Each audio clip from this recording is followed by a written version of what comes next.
আসসালামু আলাইকুম এভরিওয়ান, কেমন আছেন সবাই? নিশ্চয়ই ভালো আছেন।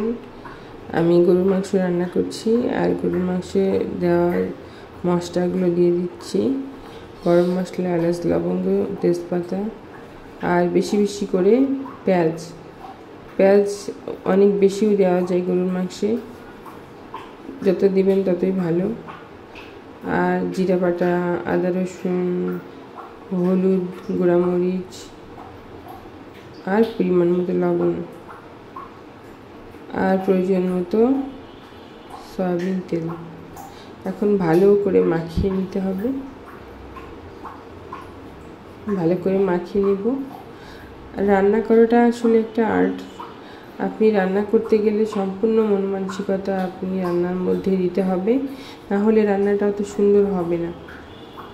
তো সবসময় আমি চেষ্টা করি রান্নাটা একটু মনোযোগ দিয়ে করার।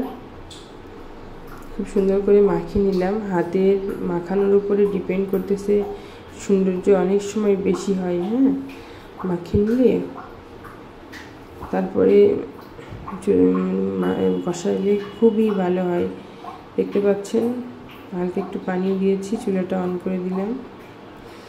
এখন রান্না হবে, আমরা অপেক্ষা করব, খালি অপেক্ষা। এখানে আমি রসুন দিয়ে নেব।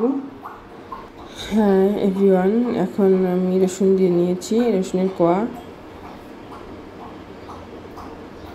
এখন আমি পেঁয়াজটা ভেজে নেব। পেঁয়াজের বেরেস্তা বানিয়ে নিচ্ছি, পোলাওয়ের জন্য লাগবে। আর অন্যান্য কাজগুলো এই হাতেই করতে হয়, খুব তাড়াতাড়ি।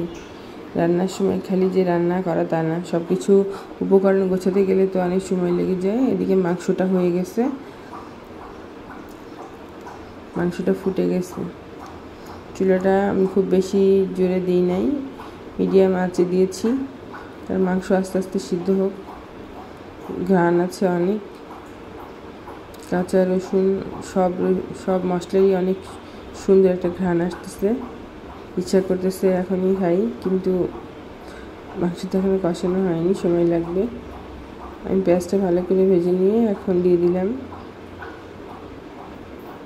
ধুয়ে রাখা পোলাও চাল। ভালো করে ভেজে নিতে হবে এবং সেই পর্যন্ত অপেক্ষা করতে হবে যে পর্যন্ত চালটা হালকা না হয়। হালকা মানে আমি সব সময় কীভাবে হালকা চেক করি, আমি